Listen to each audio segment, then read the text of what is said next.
జై శ్రీరామ్. గీతామూర్తి టాక్స్కి స్వాగతం, సుస్వాగతం.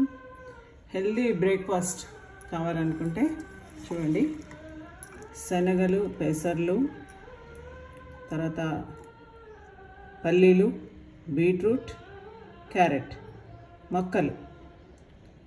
ఇవి లేత మక్కలు మనకి ఇప్పుడు ఈ సీజన్లో బాగా దొరుకుతాయి.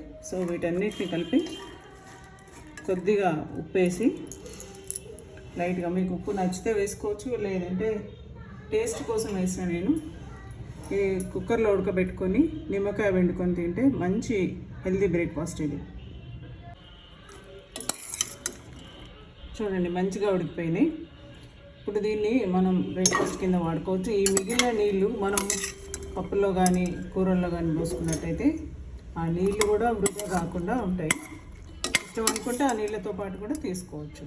సో మంచి రుచికరమైన హెల్దీ బ్రేక్ఫాస్ట్ అనుకోండి, స్నాక్స్ అనుకోండి, పిల్లలకి, పెద్దలకి అందరికీ కూడా మంచిది. మీరు ప్రయత్నించండి.